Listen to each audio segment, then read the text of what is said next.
C. Comment assurer la résistance mécanique du bassin santé? Le bassin d'environ 150 m² est constitué de façon classique. Du carrelage recouvre une couche d'étanchéité, elle-même disposée sur une structure en béton armé. Les sondages géotechniques ont montré que le sol ne possède pas la capacité portante requise pour poser une dalle en béton armé directement dessus. Une surélévation du fond de bassin conduirait à avoir une dalle sur 2 appuis, de chaque côté du bassin bien entendu. Question C1. Indiquer, sans l'existence de la longrine représentée sur le DTS 5, la plus petite portée entre nus de cette dalle.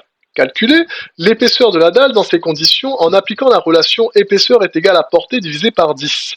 Et enfin, indiquer quel problème une telle épaisseur engendrerait.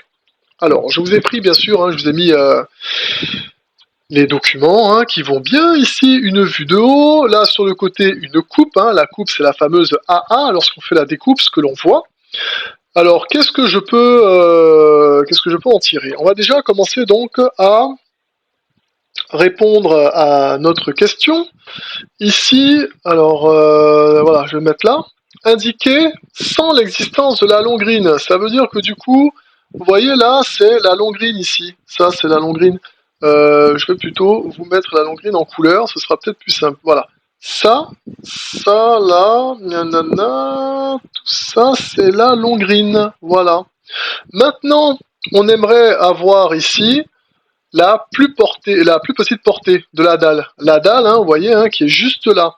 C'est la dalle ici. La dalle, je vous mets la dalle, elle est là. Là, ouais, hop. Tout ça là, c'est ma dalle. Voilà, la dalle ici, la dalle là. La plus petite portée. Alors, dans un sens, regardez. Dans le sens ici, comment je peux dire ça? Là, on va dire, je mets ça sur le côté. On va dire qu'ici, c'est le sens des X comme d'hab, et là, le sens des Y.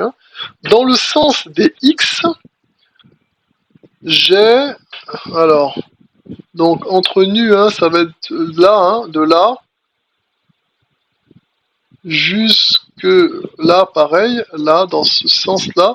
Je veux savoir combien il y a. Alors, il y a 5,44 plus 0,3 plus 5,44 plus 0,3. Donc ici, je vais avoir un résultat de 11,18 mètres. De l'autre côté, c'est déjà donné, vous voyez là, j'ai 10,02.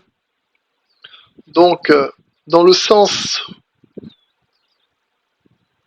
des X, j'ai 11,18 mètres.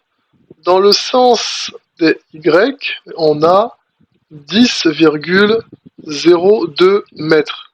Voilà, sans m'occuper de la longrine.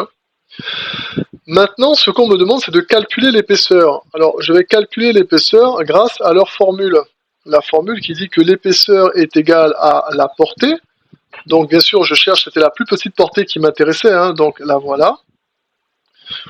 Donc, 10,02 que je vais diviser par 10, ce qui va me donner donc une épaisseur en mètres de 1,002 mètres.